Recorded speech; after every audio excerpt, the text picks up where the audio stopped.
What's up, guys? Episode 114 of the Midwest Angler Podcast. I'm Scott Sturman, and I'm joined, as always, by Matt Deitch. Matt, what's happening? I'm still waiting for you to one of these times, instead of starting off the show going, "What's up, guys?" When are you going to start doing the "What's up, dirt bags"? I did. I think last week I called them dirt bags. Okay.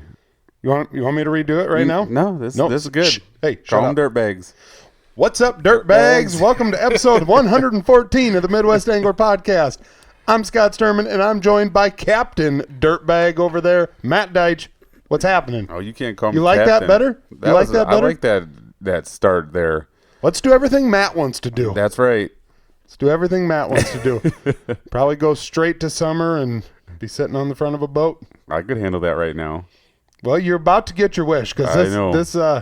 this ice season is absolutely coming to a screeching halt. I got out yesterday. You got out yesterday. And I've got this really wild feeling that that's going to be our last time on the ice for the year. Yeah, I'd agree with you. I don't have any trips planned to be way up north, and I think unless you're going way up north, it ain't going to happen. It was getting pretty soft yesterday. It was. We were out on a lake that had, over 20 inches of ice here 3 weeks ago, and yesterday it was all less than 8. That's crazy. It was really crazy. I was really surprised by it. It's a smaller body of water. I mean, I'll come right out. It was Lake Pahoja on the west end of Lyon County here in northwest Iowa.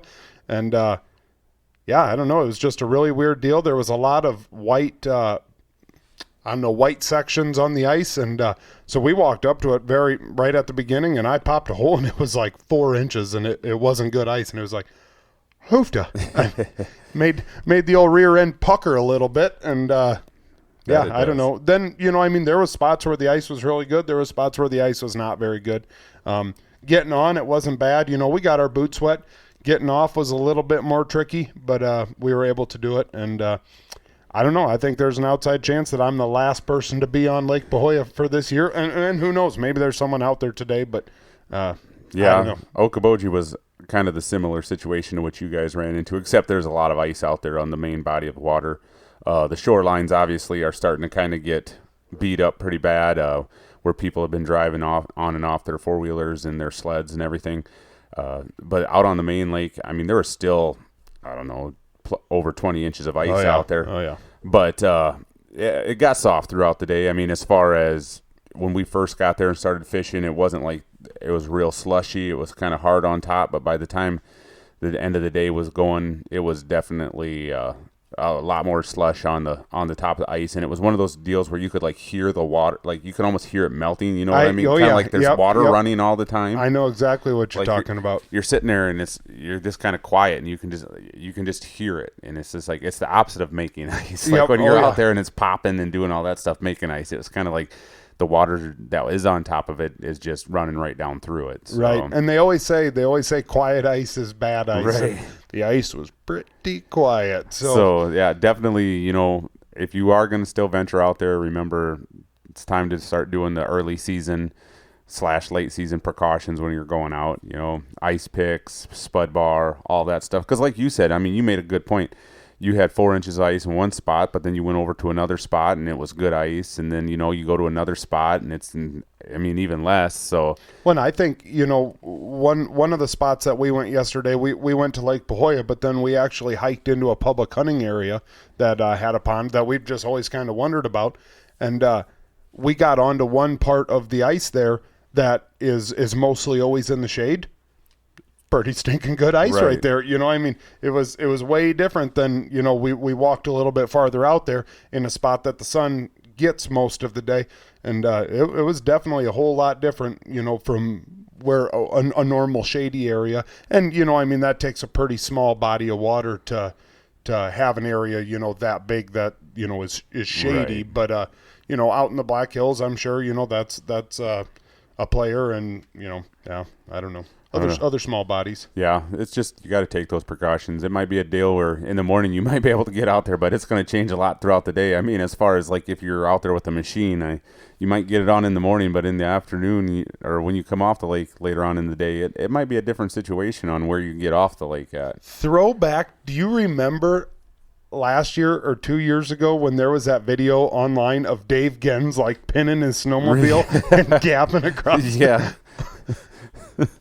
God dang it. We need to find that back. Go Just full send. sending her into spring. But no, we'll talk a little bit more about our outings yesterday a little bit later in the show. But one of the things that I thought, was pretty important to cover right now is, with ice season coming to an end, a few of the things that you can do to prolong the life of your ice fishing gear. I'm one of these guys that I'm a procrastinator. I'm a smidge lazy probably. I'm one of these guys that just throws everything in my shack and throws it into storage. And then next year, the night before I'm going to go out for the first time, I just expect to pull that shack out and boom, I'm ready to go fishing. And nobody wants to, start getting stuff prepped, then do a little bit of prep work now. A few of the things that I kind of thought up and some of the stuff that I read online is, obviously get your Vexilar battery charged, completely. Store it, close to 100% charge. I know, I've kind of heard both ways. They say, don't store it at 100%, take a little bit of the charge on it, but I know for sure you don't want to store it empty. No. Maybe some mothballs or mouse poison. Even if you just cut like the bottom of or the lid of a butter dish or something like that and just put a little mouse poison in there. I've seen a lot of people's shacks, for sale online that say, yeah, it's got some mouse holes in it. I'm sure they set it in their garage and yeah, we all know how that goes. I mean, mice get into it. You don't realize it. And then it's a mess. Then. Yep. Next winter you flip it over and a little bit more well ventilated. Another thing that I read, silica packets. And, when you get a new coat or I think it's even in beef jerky and all sorts of stuff, those little packets of stuff, you can either save them out of your coat or out of, a new garment that you buy, or they're dirt cheap to buy online. I mean, you can get like 100 of them for $5, but just throw that like in your tackle and whatnot. Rust will absolutely kill your expensive tackle if you store it with just a little bit of moisture in it. And you might not even really know that there was that much moisture in it. The last time, right. A chunk of ice got in there, you threw it in the bottom of your shack and that's that. Open it up, air it out, throw those silica packages in there. And I don't know. They'll pay for themselves pretty quick. I mean, they will. You can buy 100 silica packages for the same price as one Tikka minnow, Hey. Yeah, you want to protect your investment. Yep. Organize your tackle. Organize your tackle. I'm the type of guy that when I'm switching lures, I'll bite my line off, I'll bite the jig off, and I'll stick it in my jig box, but I never really cut the rest of the line off. Go through there with a fingernail clipper, cut off all that extra line, vacuum out the bottom of your ice shack, the sled on your ice shack. I mean, I don't know, plenty of sawdust in there from waxworms. I was talking to Matt earlier. At the end of the year, I always can find about 20 of the little black caps that go on top of CO2. Yeah, there might be some dead minnows. There's all kinds of Ramrod things. had a dead perch in there one time. Frickin' moron. Go figure. Oh, my gosh. It was like completely the next year before he found out, wasn't it? It might have been. I think his might have been. It was at the beginning of a season, and then towards the end of the season, you're on a trip, and he ended up finding it because it was like, what is that smell? Oh, my gosh. And it wasn't just a grease. It just wasn't just him. You know what, guys? Ramrod is pert near about to be coming back. He is. He's only, a month or two away from... It's less than a month now. It's less than a month now? The beginning of April is when he's set to come home, and I know he's got to do a little bit of... stuff down when he gets back to the United States. I don't know if it's a quarantine deal or if it's like a debriefing deal or whatever, but he's going to be back in the United States for a week or two before he's able to come back here. Right now, the old drip is on quarantine. That's what he said. Yeah, apparently he came in contact with somebody that tested positive, and so he's stuck in a shipping container over there in the middle of nowhere, and that's good for him. Builds character. Yeah, no doubt. So back to what I like to do. Every year I like to take mine out and set it up out on like the driveway or something like that. Let it air out, let everything dry out. I always take the windows out of my shack. Because I once heard that you want to take those out so they don't stay folded up all year and they can kind of crack and stuff. I don't think clam has that option. You do. You're right. Mine are removable in my shack, so I always do that. I always like to, like you said, vacuum out the inside of it, make sure everything's out of it. I always take some disinfectant wipes and just wipe down everything on the inside of it. Like as far as the tub, that's just kind of as a cleaning thing to do, and then not disinfecting anything crazy that you've been doing out there. Hey, fishing got slow, guys. Yeah, it got boring in the shack. No, no, seriously. We couldn't figure out why Matt went like 2-3 hours without catching a fish. Not even fishing. We're not going to go down that road. But wrong rod. Yeah, I was going to say it, but I knew you short would. Rod. So, short rod show. Sight fishing. Oh, okay. Jeez. All right, move along. But no, like you said, going through all your equipment. Another thing too is if you have rods, sometimes it's good to like not store them with the pressure on the line. So like if it's like a noodle rod, so the end doesn't get that memory of the rod, and it's a constant bend. Then another thing that I like to also do is just like you said, as far as making sure stuff is dry, your auger, make sure that the blades are all dry and stuff like that. Again, there you don't want moisture on those and those things rusting up, because that's a pain. Then you got to buy new blades to start the year off. But like you said, it's all good stuff just to have it ready to go for next year. Storing everything in there, obviously the drill comes off the drill plate and comes in the house for any summer projects, which there really never ever is any, because I'm not that handy anyways. No, me neither, man. So, all those good things, and just a lot of my tackle ends up actually going over to the boat, because I use a lot of my panfish stuff if I go out pan fishing. Are you the type of guy that goes like to the point of stripping off all the line off your reels? Do you take your reels off your rods? No, I don't. Me neither. No. Absolutely not. Way too much work. You're overhandling it. And that's at the start of the next season is when I start looking at some of that stuff, I guess. Yeah.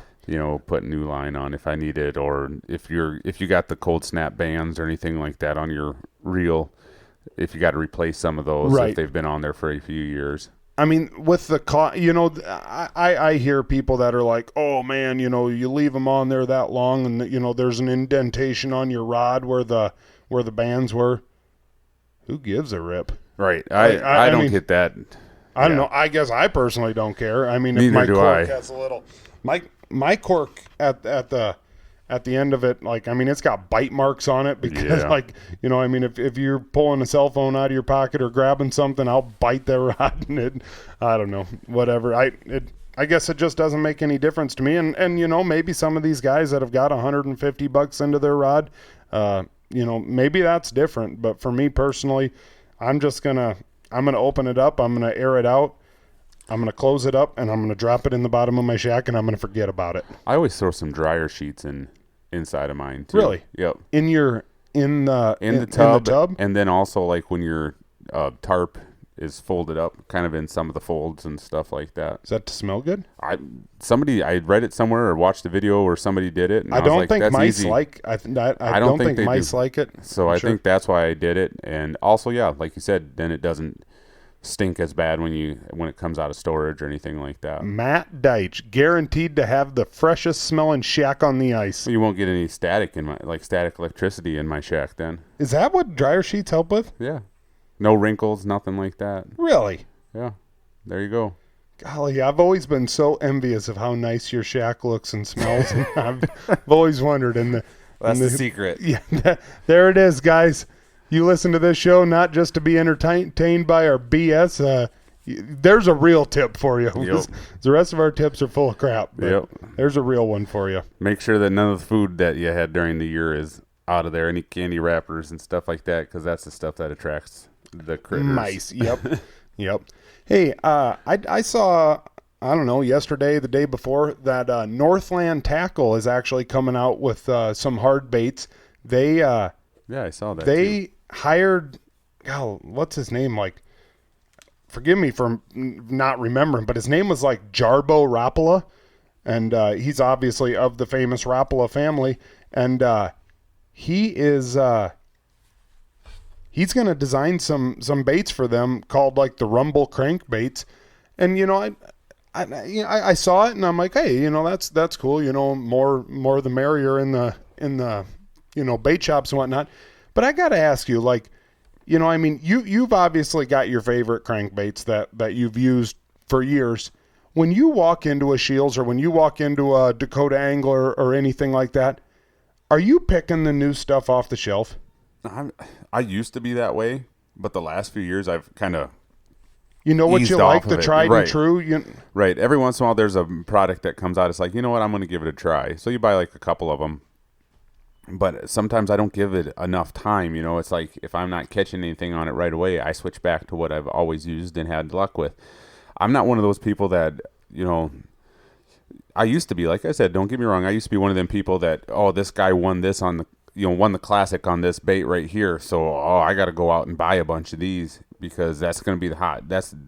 I need to win the classic. And it's just, it's just like, well. And you have a couple times. Yeah. In my mind. Yeah. But it's just like, why did I do that? Because now here they sit and it's like, that's a whole different like fishery that they were fishing on, time of year, different. So it's just kind of like, I try not to like get into all that anymore. So I was really thinking, and what makes me buy a new bait? Something that I'm not used to. I mean, me and you have the stuff that we've used that you showed me that I originally bought, for the whole bass fishing deal. And, as far as walleye fishing, I just use what I've used when I've gone with other walleye fishermen. And I really think that that's what it comes down to. I'm not the type of guy that's just going to walk into a bait shop and just like, that looks good. Right. I'll take a couple of those. I literally am only going to buy the stuff that I have used and had success with one of my friends. Yep. I mean, if I've been out with Tanner Vogel and we've done good on walleye, well, then I'm going to buy those same baits. If I've been out with you and we've done good, catching bass, well, then I'm going to buy those same baits. And I will literally buy the same bait, the same color, the same everything over and over and over and over again. And like, I just do not expand my horizons. I don't, and I know that there's people that like just love, they'll go in there and it's like, oh yeah, that looks good. They don't even really know what the hell they're buying. Right. They're just I mean, they've said it a lot of times that there's a lot of these baits that catch fishermen and not fish. Exactly. And, I mean, it's got the wild colors and whatnot. In my own personal opinion, a lot of the most neutral colors is the ones that I've always had the most luck with. I mean, I've never had a wild chartreuse green mixed with orange and, metal flake in it, spectacular. But same way with like the big thing now is like the red color, like the red jackhammers and the red, it's a early season color, but I just have never had like a lot of success on the red color baits and stuff. So have you ever been to any lake and seen anything red in the water? Well, the crayfish at times of the year get red. Yeah, that's true. I mean, but I always get a kick out of that because, they sell the hooks on these things as red because sometimes it's invisible and the fish can't see it. But then they also sell the red because it's the bleeding series looks of like this. Blood. And it's just like, well, wait a minute. You just said that, they can't see red. But now I got to use a bait because they can see it and their predatory instinct takes up. It's like, so I don't know. It's just like you said, I get a kick out of that fact of we all make fun of the infomercial baits. Right. The banjo minnow, the flying lure, the helicopter lure, all these lures. We always make fun of it. Oh, yeah, you caught that on the banjo minnow. Oh, infomercial bait and stuff like that. But then the same guy might go into a store and be like, oh, I'm buying the dragonfly lure because they eat dragonflies and it looks just like a dragonfly. So it's like, dude, the only difference is this one had a commercial and yours didn't. If it had a commercial, you'd be making fun of that bait. So those lunker hunt deals, like, I mean, spiders right. and bats and baby ducks. And I mean, fish eat it all. Don't get us wrong. Fish eat them all, but it's just all right. I don't know. Grady had the mystery tackle box for a little while, and he got some of those goofball deals like the spiders and whatnot. I hate spiders so much I wouldn't even take that thing out of the package. You just throw it out there. Abso-freaking-lutely Check it not. out the Because if boat. I turn around and I'm on the front casting deck of the boat and Grady just happens to have that spider laying on the deck, I'm jumping out of the damn boat. Like, absolutely not. I ain't going to do it. And then they got snakes, too. Oh, yeah. No. Well, you think about, I mean, a 10-inch or 12-inch worm that you throw for bass sometimes. I mean, it looks just like a little snake. And, I mean, Yeah. I've caught fish on those. Have you really? But not like, it doesn't look like a snake. Right, like right. with everything like lifelike. It's just a big worm. Yep. And that's what I get a kick out of. And one of the tried and true baits that everybody ends up throwing a lot of times is just a plain old stick bait. Oh, absolutely. And Yeah. it's just like, well, everybody's like, what does it imitate? It kind of imitates everything in the water when you think about it. So Right. Okay. Now, when you refer to stick bait, you're referring to a Yumdinger, Gary Yamamoto Senko. Yep. Now, the walleye guys like call stick baits like I don't know, like a long hard bait. Have you seen people call those stick baits before? I've heard of them refer to them as like turd baits and stuff like that. Turd baits? Because that's what the Ned rigs. That's what everybody calls those. A lot Right. of people call those the turd rig, the TRD. But no, like the walleye guys have hard baits like crankbaits that they call stick baits. Right, yeah, like a stick minnow, a jerk bait. Yeah. yeah. Oh, yeah. So I'm just clearing when you say stick bait, we're talking That's right. Yeah. stick bait, the real stick bait, not the fake stick bait. Stick bait number 1. It's kind of like the dry lakes up in South Dakota. There's 1, 2, 3, 4, 5.7. I don't know why they ever get mad when they tell them which lake did you catch it at, dry lake. It's like, You son of a you gun! told don't them tell dry me. lake. Well, there's 15 of them, Gotta guys. hold the hell out of them. Oh yeah. But yeah, so I've never been one of those guys that just walks into a store and it's just like, well, that looks like it could catch fish. I'm gonna buy it. I just kind of stick with what I have. Every once in a while, you adventure out and be like, something similar to what you've had luck with and give it a try. But Right. Are you the type of guy that, I mean, I've got guys on my Facebook news feed that I have no clue who they are. Never met them. But if they say, man, this is the juice, I might just go and buy it. right, give it a try. Yep. Maybe not go out and buy 12 of them, but I'll go out and buy 3 of them and just see what happens. Yeah, just to give it a shot. Yep. I don't know. I know. I mean, I've known guys too that there's a lot of guys that walk into a tackle shop and it's just like, I'll take every crankbait that you have in this color. I mean, Oh, yeah. walleye guys are, the guys that fish hardcore, plug pullers and stuff like that. When they have a color that works, they're buying them up because another reason to do that is a lot of times you never know when it always seems like when you find something that you like and you have success with, the company discontinues it. Yeah, And then what you is the can't- deal with that crap? Well, sometimes you might be the only one that has success with it. A lot of other people might not have success with it, and their numbers in that particular color or that model might not be out the roof, so they're going to take that and put it towards something else.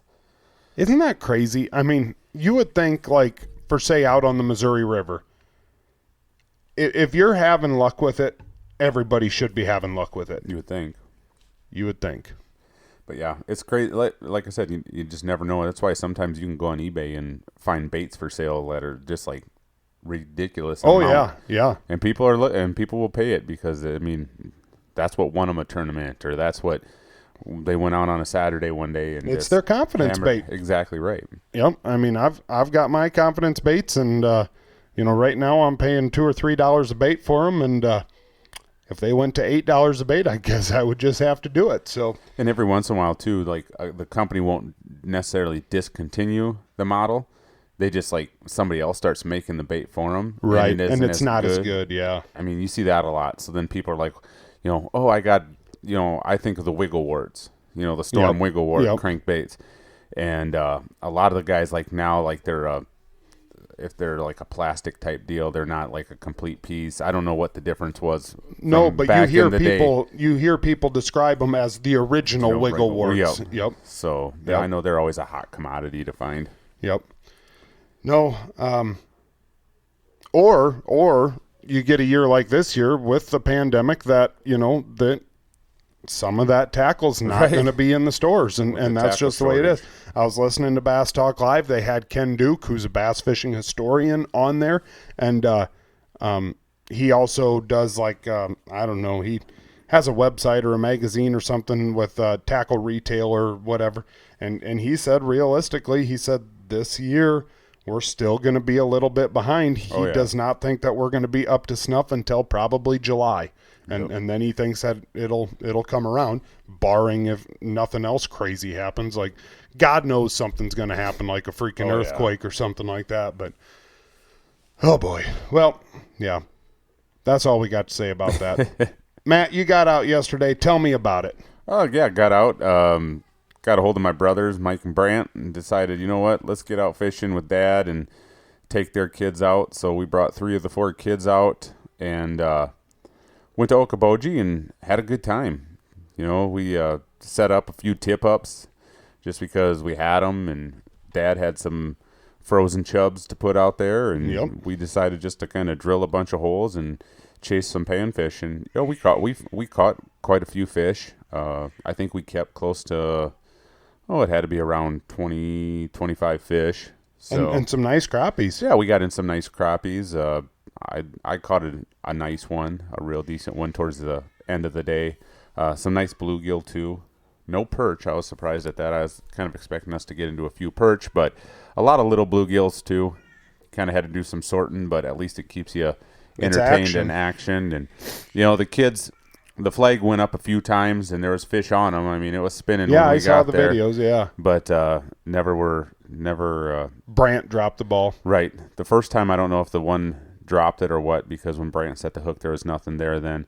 But then the other time he did it, he fought it for a little bit and then it came off. So, and then I caught one at the end of the day on the tip ups, but didn't get a video of that. So, though that pike that you had the picture of, you caught that? Yeah. Oh yeah. I was fishing and I heard Dad running and I turned and looked and I was just like, not today, old man. I look like Usain Bolt coming out of the blocks there. All right. So if you're running for a flag and you and your dad are neck and neck, I'm tripping. No, you are. That's what I was going to ask. I mean, are you playing fair to get there? No, I wouldn't either. I wouldn't either.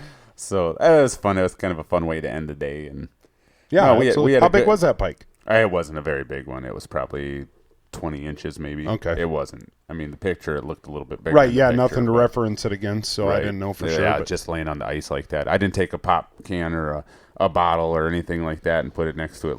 I'm going to start investing in like mini Mountain Dew cans and set like every fish I catch, set it right beside it. Because you always see people taking pictures next to a bottle or something. Yeah, we want like a quarter size, completely to scale, and we should bring model cars out there.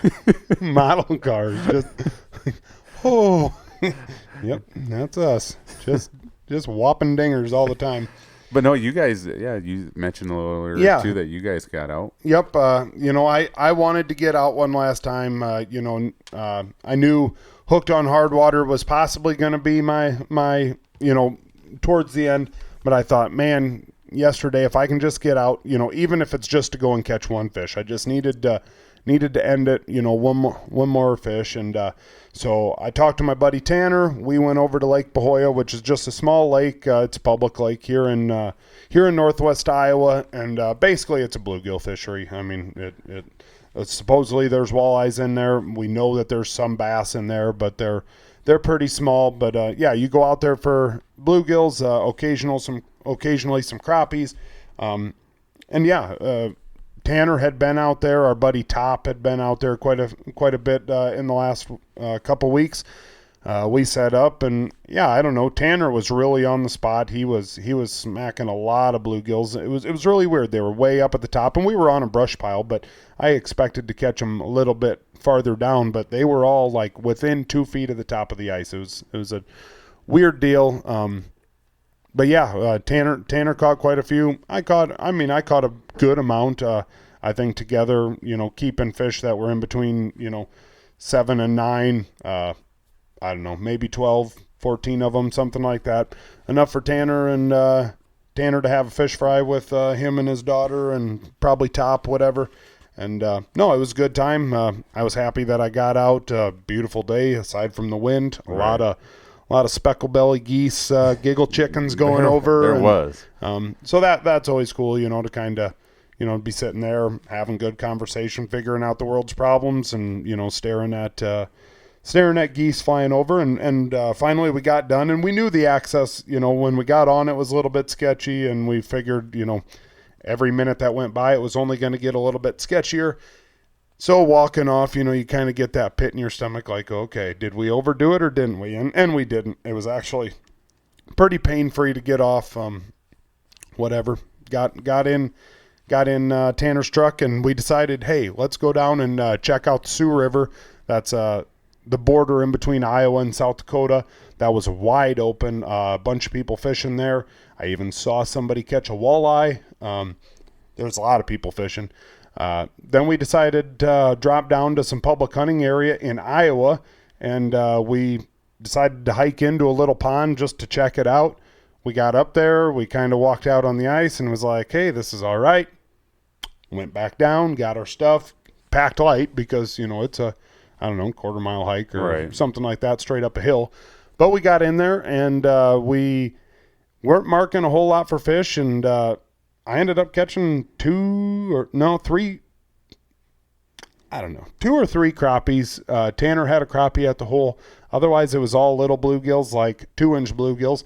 One time I caught one of those little 2-inch bluegills, and I was taking a picture of it, and Tanner's like, what are you doing? I'm like, well, it could be the last fish I catch of the year. So I just wanted to have it documented. But no, I ended up going out on a crappie, which, I don't know, that's kind of cool for a guy that doesn't really catch crappies. But no, it'll be interesting. I'd kind of like to get back to that pond, maybe out of the kayak, and just go out there. Find. Yeah, whatever. It's a cool pond, great scenery.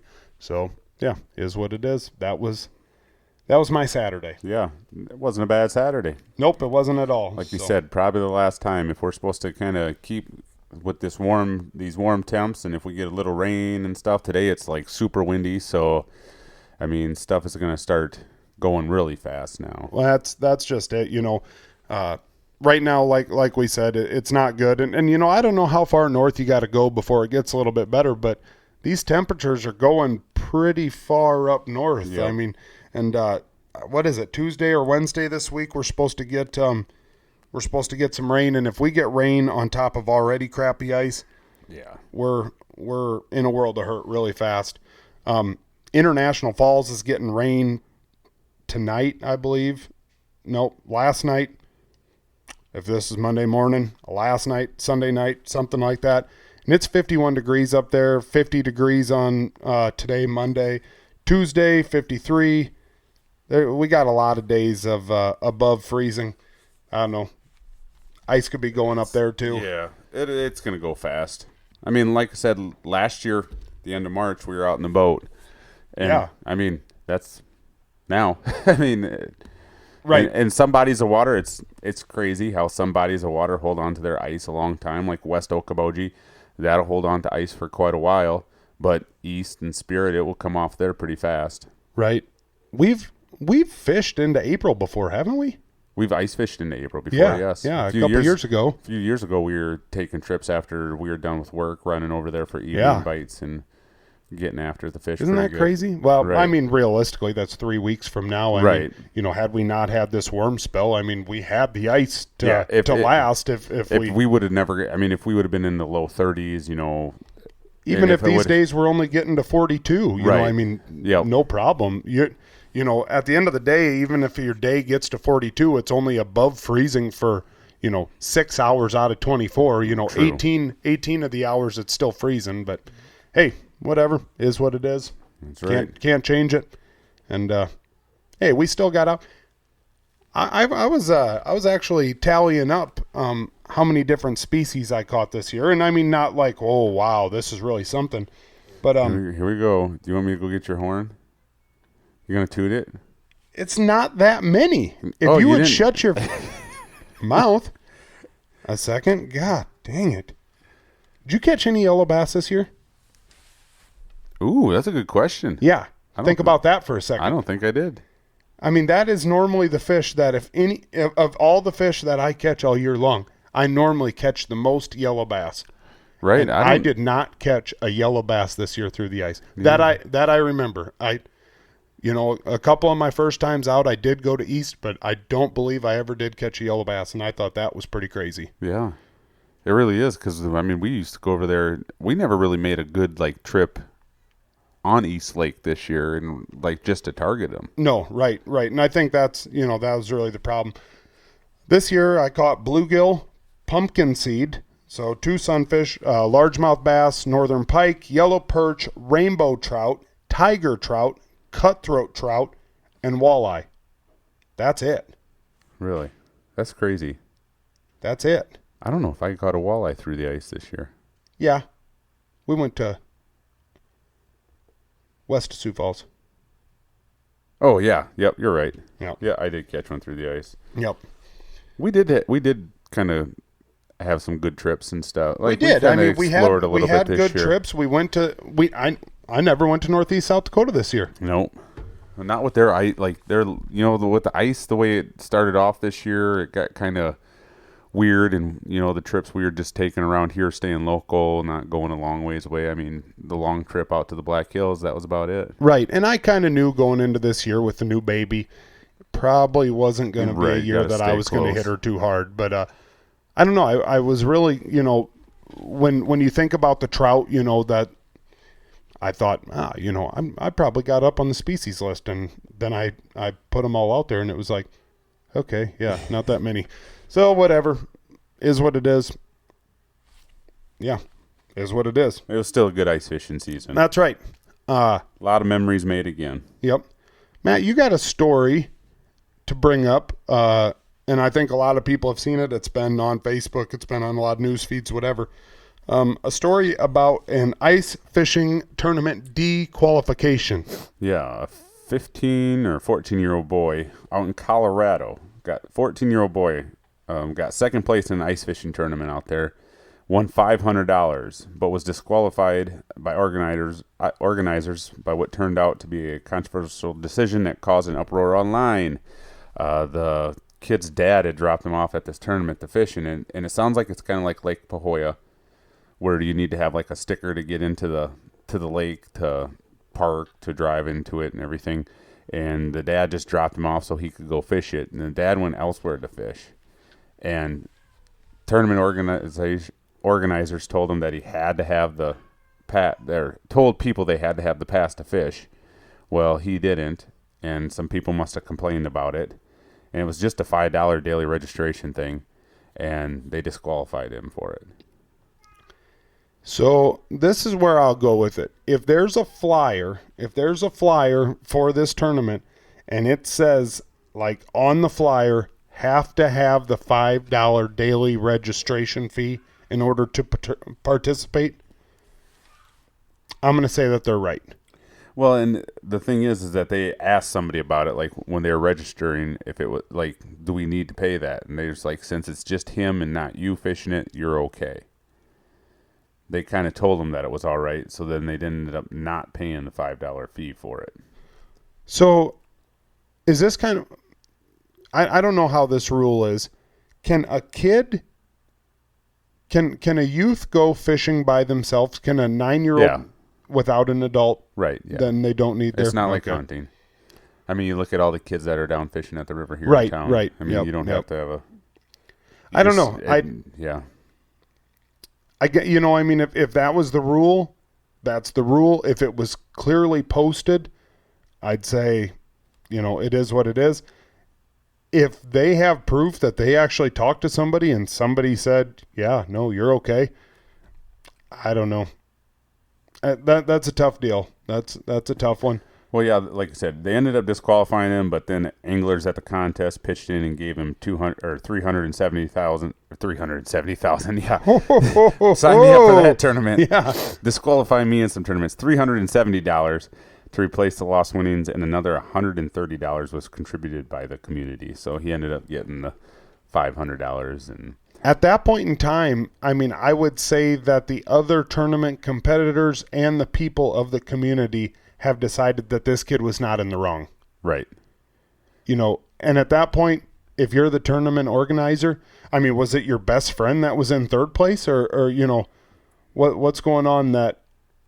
Or even if the tournament organizers are like they didn't care, and then some of the competitors that the guy that got third is in there making a huge deal about it, so then they're just like, well, I guess the rules. I mean, because like you said, they're kind of in the if they stated it, it was said many times at the registration that to make sure that you paid that $5 fee, and then this happens. I don't know. It's kind of one of those deals where say this was a plastics only tournament out on Okoboji. You have to use plastics. Some dad goes and drops off his kid, and the kid shows up, walks out there and starts using waxworms. If the rule is the rule, I don't know. Yeah. I could be wrong. I don't know what to say. I wasn't there for sure. And anyone can make any story online sound whatever, but it does suck when a young kid, yeah. Well, they must have got bashed pretty good online because they took the post down about it and everything. Oh, really? Like that. Yeah.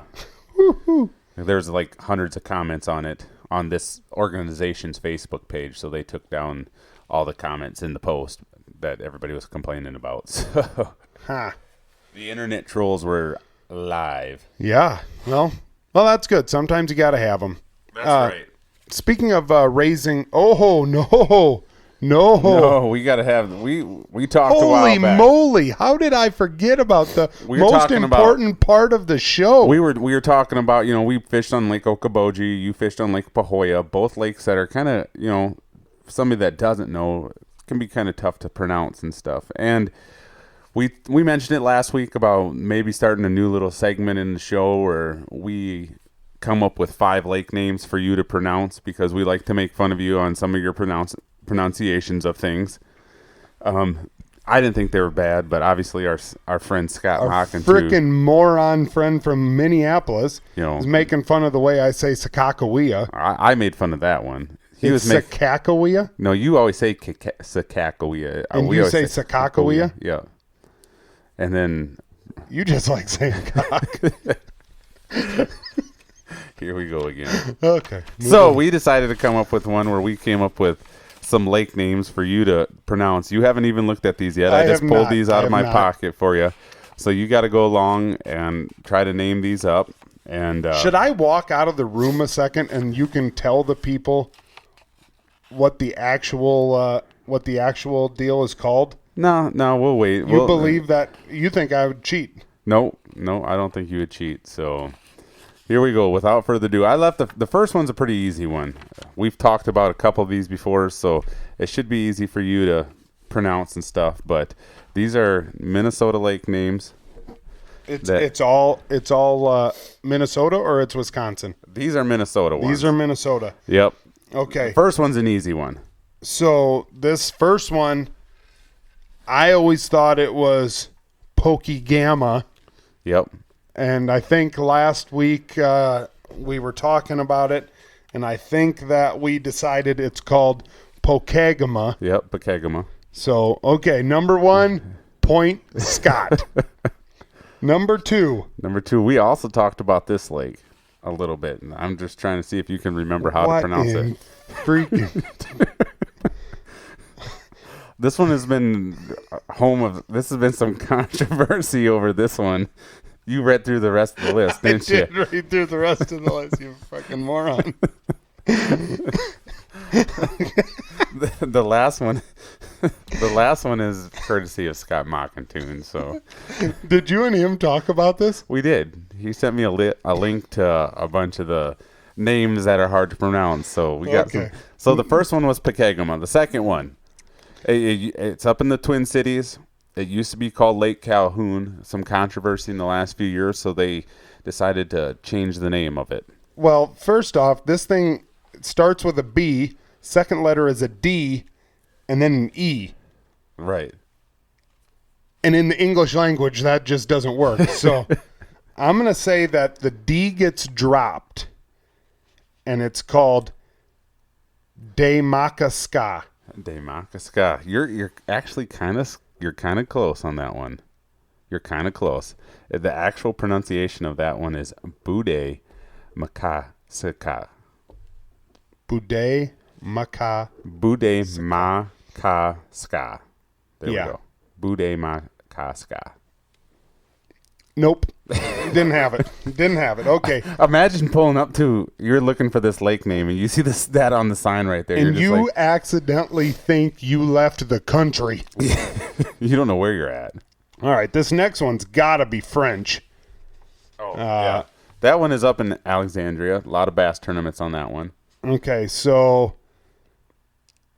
this one, I'm going to spell it for you guys. It's LE space HOMME space DIEU. So I'm going to call it Lahamdu. Hey, you're really close on that one. It's Lahamadou. Lahamadou? Yep. Oh, God dang it. I mean, if I would have just put the at the end of Ham. Right? Lahamadou. I That don't one, know. I think I that's- get half. I think I get yeah, half I'd give you points for half. that. That would give. So I'd it's almost 1.5 give you to 1.5. the next one. All right. This one is And this one I know I don't have. This one is GABIMICHIGAMI. Gabamichigami. Gabamichigami. got it. No, really? Yep. Gabamichigami. Take that one, Scott Mockington, you frickin' moron. And now the last one. This one is courtesy of Scott Mockington right here, just for you. This So is you this gotta is spell it Scott's out. this is Scott's home body of water. Scott Mockington's home body of water. At first, when you saw it, when you first read it or first see it, you don't think it, and then when you start reading through it to try to pronounce it, this one So this this one is- could be a Nebraska lake too, if you ask me. Yeah, it's right down around Mullen, Nebraska.